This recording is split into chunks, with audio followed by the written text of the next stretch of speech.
mean, when you think about it, RSG, I believe before this match has even started, rumaragasa sila during the previous weeks na talagang hinahabol nila yung puntos, hinahabol nila yung standings. But now, we're gonna take note of the things na hinabol din ni Coach Panda during game number 1 kasi tinanggal niya yung Tigreal ni JP. Kaya ako napaho, parang ang agang ban ng Tigreal. Hindi natin madalas nakikita to.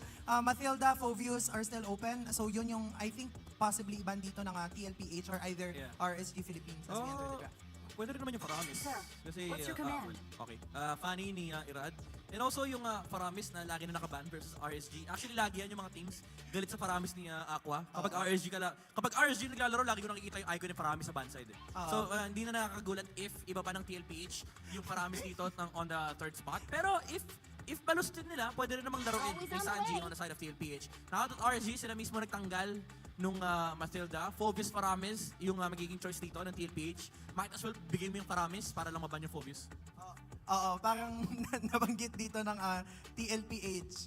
Irad, it's enough.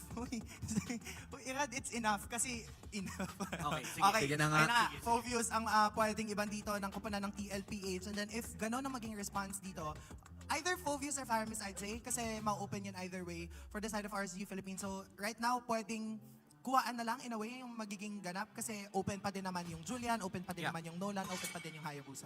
Oo, Faramis talaga yung pinili nila. Fovius. So, parang ginagawa dito ng TLPH. Piliin mo yung Phobius, amin yung Julian Edith, Yeah. or actually Nolan Edith, pwede pa rin naman Hayabusa Edith. Mas ang daming pwede makuha dito ng TLPH as long as binibigay mo yung mga gusto mong lumusot. Kasi again, very textbook mag-draft ang RG. Yun yung minsan downside or yung cons ng ganitong drafting style na alam, may ina-expect na lalabas talaga from the other side. Yeah. Julian? Oh, Phobius. Yeah. So now, dahil napili yung Fovius, pwedeng maging response dito again yung Edith. And then, basta Edith plus jungler. Tapos, pwede din naman mag-respond yung RZ Philippines by taking, if ever open yung Harith, open din naman yung Moskov. Yun yung mga heroes na kanina hindi natin nakita no game number 1. And yung isa sa mga things talaga no, about Moskov as to why isa siya sa mga nagiging priority pick, especially pagpasok mo sa wala ng regular season. And grabe yung control sa mapa na nakita. Ito na yung jungler plus Edith na kinuha ng TLPH. Okay. Moskov, most likely for RSG, either Moskov or Harith, tulad ng bagay ni Auntie kanina. And pwede nilang paresan to ng Vexana kasi baka kunin din ng TLPH. So Moskov Vex or Moskov Julian, pwede rin namang hindi sila pumili ng jungle dito. Ang problema lang doon, baka iba ng TLPH parehas. Julian Nolan. Sa second phase, Julian Nolan yung maging ban, tapos mapilitan sila mag-ling. Pwede rin, I mean, fair naman na makuha ng RSG o Link sa second phase, pero you don't want to be forced into that scenario kasi telegraphed yun from the side of TLPH and pwede pa silang kumuha ng hard counter versus the Link. Malay mo, biglang mag-Beleric dito yung mga TLPH. So they go for the Moskov and then a Valentina. So yung pinili nila, okay. Vexana is open for TLPH and most likely makikita natin yung Julian Nolan ban on the second phase. And you're also gonna have to take note na hindi rin naman puwersa kay Nibor yung Phobius na yun because that is his most used hero. And from what we've seen from before, 100% yung win rate ng RSG sa tuwing ginagamit ni Nibor yung Phobius. And that is gonna be put to the test right now, especially with, you know, the threat of 2 picks na meron ng TLPH with the Hayabusa and Edith that Midnight has mentioned. Alam mo din, natutuwa ako kay Nibor mostly because yung mga heroes na ina-expect natin hindi kayang i-execute. Vexana ba yun? Yeah, Vexana. Yeah. Yung mga heroes na hindi na i-expect natin na hindi na i-execute, like the Grok, the Cho, kayang-kayang paganahin even ni Nibor. And even this Phovius, si Flap TZ yung nag-debut here sa MPL Philippines. But the mere fact na kayang-kaya gamitin lahat ay testament to how good of a player this young kid is. Yeah, I heard a Vexana pick and then a Link ban. So, feeling ko mas gusto nilang labanan dito yung Nolan kasi ang problema kapag Link nilabanan nila, may lumilipat sa pader. So, may hindi sila mahuhuli na hero. But still, all of those heroes remaining, pwede i-counter dito ng TLPH. It's just that, again, kailangan lang nila piliin kung ano yung match-up na pabor sa kanila. I am the power of light. Okay. Ling Nolan or Ling Julian. Feeling ko nga, Ling Julian. Yung Nolan na gusto nilang labanan. Kasi pwede nilang sagutin ng Cho, pwede ring Minotaur, kukulangin ng damage dito yung RZ kung nag-reliant sila sa burst damage ni Nolan kasi may heal yung Minotaur and also superior yung team fight ng TLPH. Yeah. Pwede namang iban dito ng RZ Philippines ang paano kapag nagban sila ng Hylos, no? Out of nowhere, biglang nagban ng Hylos. Kasi nga naman, despite the nerfs sa Hylos, no, I'd say sobrang laking bagay pa din nung Glorious Pathway. Oo. I mean, pwede rin naman, pero historically, parang ano eh. I mean, may galit tong RSG sa Hylos. Yun na Pero nga eh. Last week, pinalusot nila yan sila mismo gumamit. It's still a possibility, pero Arlot yung tinanggal nila dito. Okay. So, might as well, alam mo, if you're TLPH, get your gold link now. Maybe get a Harith. Harith, Claude, either way. Tapos Or kuha sila ng Alice. post 5 sa last week. Pwede rin, di ba? Very Gusto good. ko talaga i-finish Very yung cutie. Alice, eh, no? Pwede. Kabisado niya yung matchup na yan. Last week siya yung Moscow. This time around, pwede siya yung Alice. Lumipat siya ng top. Marami yung hero dun, so most likely mage yun. Oo, nakita natin, Benny, please. Yung marksman kasi tinai-scroll nun eh. Kaya nga eh. Hindi talaga. Now, yeah, definitely magiging good choice kung pipili sila ng marksman at this point in time kasi by the time na pumili yung RZ Philippines, pwede pang naka-flex pa din at that time yung Edith. So, di pa din alam kung saan nakalagay. Ayun Ito na nga, Hylos! Hylos nga nilabas. So hindi nila gusto i-flex yung Edith. yung EXP tsaka Rome. Ang gusto nila i-flex yung last pick nila, which is yung gold lane. Actually, pwede nga yung Alice dito, no? Kasi may kasama kang Hylos eh. Pero yung nire-repeat yung Alice nag-heal. Oo. Actually, may bago nga ngayon eh, yung Alice na hindi naka-flicker, yung Alice na naka-vengeance. Ang Yeah. hirap Parang patayin kasama nun. naman nun. Ang hirap patayin nun, men. Tapos alam mo, gumamit kasi ako na Alice kagabi. Sabi ko, bakit hindi na to nawawalan ng mana? Tapos pagbasa ko ng patch notes, in-adjust pala Yes. yung max mana ng Alice. Tapos nagsiscale din siya based sa Clock of Destiny. Yeah, tsaka nakadalawang buff si Alice. Yung isa medyo matagal na actually. Pinataas yung mana region niya. Imagine dati, no, may common emblem tapos pinataas yung mana region niya. Doon umabot sa point na halos unli mana siya. So RSG, they went with Nolan. I think Alice is very much viable here. Alice. She don't want to go hand against Nolan. So I think baka yun yung naging choice nila. Yeah. Bakit gusto nila yung last pick yung gold lane. Kasi tinitignan nila yung jungle. Pwede rin Claude, pero parang ang sarap ng ano eh. Pakiramdam na Alice may revitalize. Totoo. Tapos nandun ka lang sa harap, katabi mo yung Oo, tabi mo Hylos. yung kabayo. Di ba? Slow lang kayo ng slow. Kasi yung ultimate ng Alice, meron ding slow mechanic. Especially kung pag-use mo siya. Masyado tayo na. Parang nalungkot Na-excite kayo, na- Nalungkot ako eh. Medyo Gusto ko na-disappoint ng ako eh. Alice eh. Medyo nalungkot ako eh kasi ang hype na hype yung Alice Gold last week eh. Oo, Diba? tapos kahit sa mga rank games, sa mga pro player, pansinin nyo kapag mga nang-BBP yung mga pro player, laging may Alice yung Alice. gamit.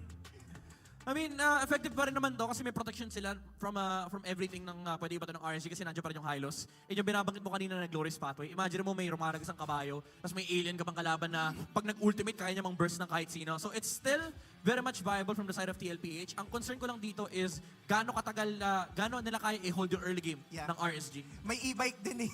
Oo, Kasi hindi mo rin may expect kung ano ang posible mangyari dito. TLPH going with Hylos and Nathan this time, but RSG is gonna lean towards Lights Cho to get them to Game 3.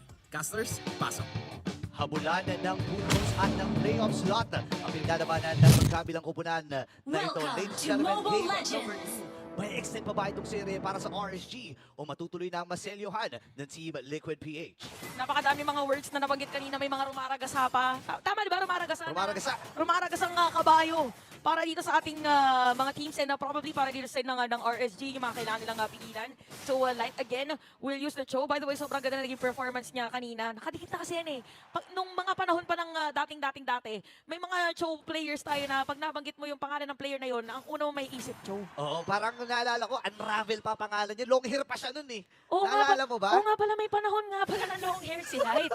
Di ba? Gumagamit na ng show yan at talaga na ibabalik dito ng RSG Philippines. Habang Team Liquid PH naman, bumalik sila dun sa ruta na, again, ano to eh, kumbaga for the longest time, si Zyda, assassin user na talaga, pumasok yung mga tank jungle, nag-a-assassin pa rin talaga to. At ngayon napakahawakin mo ng isang Hayabusa na last week ay talagang naging top rayo eh, di ba? Oo, kasi grabe yung mga pokes, tsaka instantly makakahanap ka nung pwede mong targetin. So, sinabi na natin yung mga pokes, kanina pa yung ginagawa din, by the way, ni Light, nagamit na yung Revitalize. So, tutulong muna sa demo. Dito yung side ng TLPH, grabe yung Shadow Killer First Blood. Nakulaban pa kay Kusei, napakaganda nun para sa TLPH. Medyo nakuha nga lang ni Zyda yung siege minion dun sa may bandang likod. So kailangan mag-out na muna ni Very Cutie para mag-replenish ng kanyang buhay. 15 seconds para doon sa unang pagong ng laban na ito. Magkakaroon na rin ng ultimate itong si Zyda maya-maya habang si Sanji hinahabol ng dalawang members dito ng RSG. Pero ano lang to, pitikan pa lang to eh. Oo, mamaya pa yan, full charge din yung e-bike dito ni Sanford. So meron ka ng kalesa, meron ka pang e-bike. So noon at ngayon, present at future, yung ating makikita at ganun din naman para dito sa side ng RSG. Yung kanilang past ay napakatagal na, veteran ay si Light. Yung future nila is gonna be Irad. Na siya ay hindi, si Nibor Nibor. din pala. Si Nibor. Ayan, si Nibor ang nangunguna para dito sa ating side ng RSG. So si Sanford ay nakaabang para sa pukpukan na magaganap. Ginamit ni Earth Satter, pati rin. Wait, Straight to the guard. Meron din pagbidaw. Doon, naka Force pathway. Divorce na rin down. Galing naman si Sanchi. At biglang nawala si Saida sa mapa. Natunaw kagad mula dito kay Aqua. Ngayon, si Irad. Libre ba kuha yung pagong ngayon? Habang si Jamie nakakuha ng isa. Nakadalawa na kagad. Si Daddy James hindi lang sumama. Isipat doon. And triple kill para sa Oyabak. Habol pa rin dito si JP. Ay, At may Aqua 1v1. Makakamainyak pa ata. Purify. Nagamit din ni Aqua. Sa may flex ang machong horse. Oo, sumakto pa. Oyabak na yung gamit niya. Tapos Oyabak pa yung Yung recoil recoil. nila. Tapos dahil dyan ay nakailang kills na si Daddy JP3. Tatlo. 0-1, so perfect KDA. Si JP para di sa ating game na pag-glorious pathway din ng moment na yun para if ever din. Mainit din kasi si Kuya Light eh. Kanina, every time na may pwedeng sipain, sinisipa eh. Oh, tsaka katabi rin niya halos itong si Red. So any moment pwede rin mag-fracture to, no? So ngayon, kung babalikin natin, nakuha yung mga kills dito ni JP. Gaano pa kaganda ito para sa RSG? At least, kahit papano hindi napunta doon sa mga main damage dealer nila like Saida, like Oo. Benecude, or even Sanji. Di ba? Yun nga lang, makakauna si JP dito kay Light. Oo nga eh. So, tingnan natin yung mga items. So, gaya ng binanggit dito ni Bolito, very little lang kalamangan ni Zaida as compared to Hirat. So, pwede sila mag-contest pa rin later on pagdating doon sa may circle objective. So, sa may top lane, naku si ako pala ay naging e-bike din. Naging, ang laban ng mga e-bike. Doon sa may top lane. But yeah, jokes aside, mainit din yung nangyari doon sa may top lane natin. Probably because sila yung mga XP lane natin yung nauuna eh. Oo. Before the team fight. Yun nga eh. Tsaka kaya pala matapang din itong si Sanford. Kasi naglalapag ng kalsada si JP. Alam mo naman ng mga e-bike eh. Oo. Matapang. Wag lang sa National Highway. Wag lang please ha, lang. wag lang ha. Oy, oy, Ay, oy. ayun. Tikang patamaan nung si Bat mula dito kay Kusei. Ngayon, round 2 ata ng harapan mula sa RSG at Team Liquid PH. Pero mukhang mangyayari na yun sa ikalawang kabuhin naman ito. By the way, si Irat meron ng Sky Piercer. So, mamaya magiging masakit na rin against TLPH. So, si Sanford ay merong poke na sasaluhin gamit dito kay Nibor. So, tatlong players, by the way, ang naka-zone dito para sa RSG. Libre. At mukhang hindi na kaya contest dahil si Irad na makasecure ng pagong dito para sa RSG. So, magkakaroon pa ng trade doon sa may bottom lane. Mukhang wala. Parang wala nga eh, no? May rotation na ginawa ang Team Liquid PH. Pero kasi ang mahirap dito, hindi nila alam kung nasan si Nebo, nasan si Aqua. Kakapakita lang dito sa may bandang gitna. But then again, nakikita natin yung control na naman mula sa RSG. Just like game number 1, na yung buong, sabihin natin, 5 minutes ng laban, ay hawak ng mga Raiders. Nabitawan lang talaga ng mga latter portion eh, ng mga late game na. Pero hindi dapat paabutin ito ng RSG. Lalo na hanggang ngayon eh, palaisipan pa rin kung paano pipigilan yung mga platito ng isang Nolan at Nathan kapag late game na, no? Oo, so tapos mas speed up pa, no? Yup. Kasi meron ka pang glorious pathway. So ngayon para sa RSG nga, probably ay pwede sila mag-focus doon sa lane na yun or talagang patabain nila si Kusei. Although ay one death na si Kusei by the way sa ating game. So ito na may mga folks. Pero pagsiba, mata-target lock pa. Ay, Dito ay. ng RSG, nakatakas pa nga yung ibabababike. Sa dami ng shadow kill. At naputay na nga, nabaliktad pa. Dito ng TLPH, hinahabol. Hinahabol dito. Si Nibor, hinahabol ni Nibor si JP. Pipigilan nila yung kabayo, pero may revitalize yung kabayo. Kaya naman buhay pa rin yung kabayo. At si Nibor pa nga yata ay matategi sa moment na to. Si Nibor napakakunat kasi merong vengeance. So the e-bike is down. Ang galing ng mga ginagawa dito ng RSG Team Liquid PH. Pangatlong beses na, hindi tumama na naman yung si Bat. Hindi ko sa piling ko, calibration Ayun, na eh. ayun yung sinasabi yung platito. Aray ko po yung platito. Oh, parang may sama ng loob nung binato yung platito eh. Di ba nga may mga ganun kapag may sama ka ng loob, maghahagis ka ng platito, pero receive atay na gamit, purify na gamit na. Pero sa ating mga fracture, by the way, dito ni Irada. Pero nasagot ni... Ay, Oh. grabe yung palitan. Ano palag mo? Ito, parang gano'n yung nangyari dito sa dalawang junglers natin. So, speaking of damage, ay available na yan para dito kay Zaida and even Irad. So, mamaya talaga magiging kaabang-abang yung kanila magiging team fight. Retribution check. Wala parehas retribution. Wala parehas. Zaida ay nakaabang. Pero kasi ang usapan na lang dito, alam ba nila na walang retribution ito magkabilang kupunan na ito? Pero still, kung ganyan ay kung ganyan ang May ating dinedelay. pag-uusapan, may delay naman na gagawin ito si JP. Sanford and Aqua magkaharap lamang. Hawak na dito yung e-bike ha. Parang labanan naman ng mga e-bike to ha. Oo nga eh. Maganda rin kasi yung crowd control na pwedeng gawin, tapos pwede ka maging marksman. Eto na. Retribution check. Check na check. Para dito kay Irada at saka kay Zaida. Again, na JP is gonna be up front para dito sa TLPH. mabagal muna ang mangyayari para rin sa dalawang teams. Oh, medyo kinakalmahan lang din ni Kalma JP. issues. Available din yung Revitalist niya. So any moment na may magpasok na gagawin ng RSG, pwede nyo i-pop ito.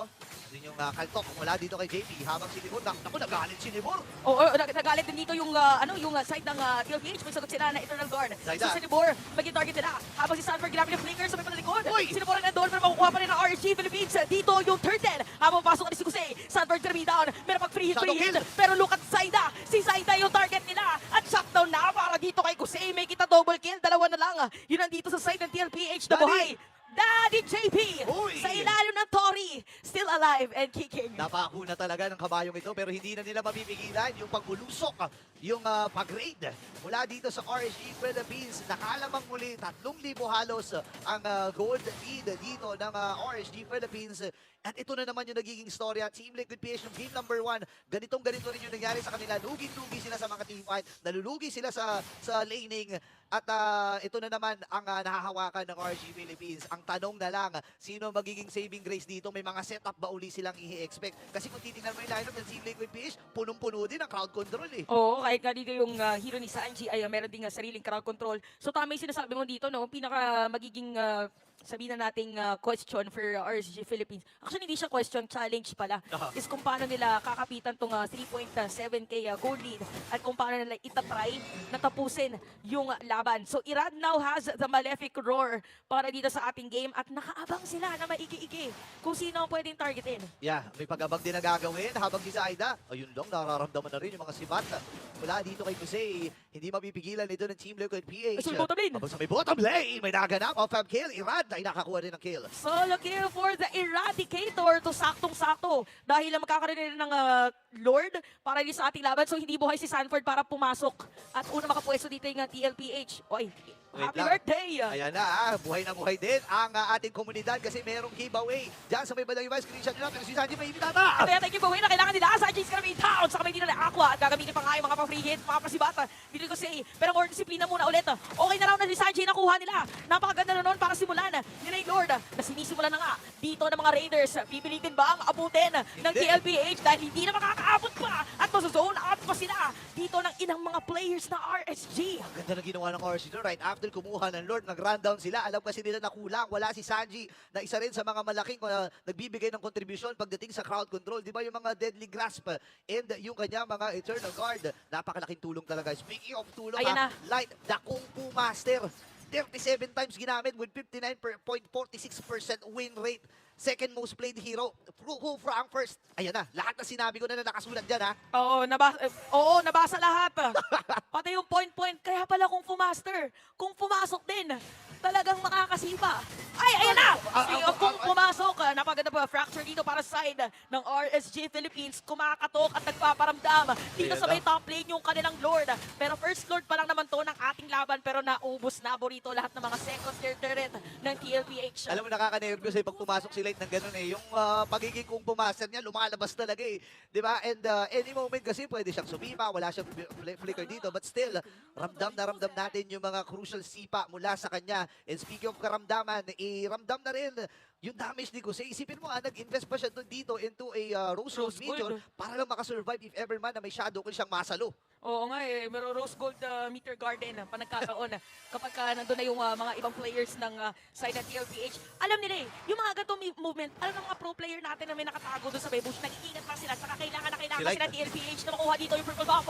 Si Light. Bora, mga kalahati yung buhay, shoot po natamaan at mapapatalon yung tatlong players pero successfully ay masisecure na aagaw ng RSG Philippines yung purple ni Zaida. Sobrang ganda ng control na ginagawa dito ng RSG Philippines. Wala ring overextension mula sa kanila.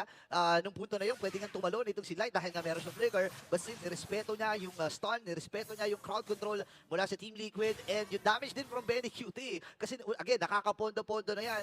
And the idea na hindi mo pa siya napapatay, alam mo may something na dala-dala yan. Ayun, may mga flex-flex mga ginagawa yung Team Liquid dito. Oh, Eh. sana all, sana all. Meron ka ba niyan? Wala pa, wala pa. Ay nako, humingi ka na kasi kay Midnight. Ang dami-daming diamond Demons ni Midnight eh. Yung mga nanonood din dyan guys, bukod dun sa code natin kanina. Yung giveaway, oo. May pag-giveaway din. Balita ko si Midnight this weekend eh. Ay, oo, bukas may, nga pala, no, meron pala tayong mga MLBB Celebrate Caravan. Ayan. Abangan nyo po ang ating mga paborito, mga MPL talents. Dyan, no, sa Rizal, sa May sa Cavite, San sa Pedro. Laguna, dami niyan. Di pa nadamay sa San Pedro, kapitbahay lang namin. Ay, talaga ba? Binyan pa San Pedro. Isang tawid lang wala. no? Ayan na, si Eradicator. Kitang-kita natin mga fracture niya kanina. Kailan na kaya yung stock 50. ng ano? Ayan, 50. Grabe, Ay, may oo, counter. 50 na. May counter na pala, no? 50 stacks para dito kay Iran. Ngayon, labanan sa ikalawang Lord ng laban na ito, si JP ang naitalaga para sumilip-silip lamang at panatilihin na hindi pa nakukuha or hindi makuha ng libre dito ng RSG Philippines. Pero ang ganda ng ginagawa control ng RSG pagdating doon sa flow ng minions, lalo na itong gitnang bahagi na masasabi ko na pinakamabilis na lane or fast lane. Pero ngayon, Team Liquid, kailangan nilang gumawa ng action dito. May pag-ikot pa silang gagawin. Oo, tingnan natin kung anong gagawin nila dito. Alam naman nila at pinapakiramdaman. So siguro hinahanap nila. Nagpakita na ba si Irad? Nahanap na ba natin kung nasa yung jungle ng RSG? Kasi kung hindi pa, wag muna tayong sumama. Kasi yung sinasabi natin, by the way, ay para sa iba yata manggagaling. Ito na yung setup play na gusto gawin ng TLPH. Ginamit na yung Glorious Pathway. Si Very Duty yung target nila. Kaya pala nagaling dun sa may batalikod. Pero may sagot na naman. Kasi makuha si Kusey. Pero si JP na shutdown na. At ginamit pa kayo sa side na huli ka kayo! Ni Bor with a kill at si Saji lang. Burrito yun nandito para tumipensa. Alam nila na walang quad shadow itong si Saida. Ito na at nalalapit na ang raid mula sa RSG Philippines. Kakayanin ba dumipensa ni Saji? Kakayanin ba ng Team Liquid? Naku, hindi pa tatabanin, hindi pa magkilim ng minion. Pero wait lang! Walang minions! Wait lang! Wala! Walang minion! Pero ito na dumating! Tatapusin na nga ng RSG Philippines! Game 3 agad! Umpisa pa lang ng ating araw! Hindi nakakapagtaka kasi may mga unfinished business. Itong dalawang kubunan na nakikita natin, Team Liquid PH, naiparamdam nila na kaya nilang pumalag. But still, natuto ng RSG mula doon sa game number 1. Hinawakan nila yung lead hanggang sa dulo. Oo, parang ang nangyari yata nakita nila kung ano yung naging kulang ng game number 1 at yung kulang na yon ay kanilang napunan Yun. dito sa ating game number 2. Kaya naman dahil meron tayong game number 3. Yun na nga. So ngayon, diretso na agad tayo para sa Infinix Game sa Bayan.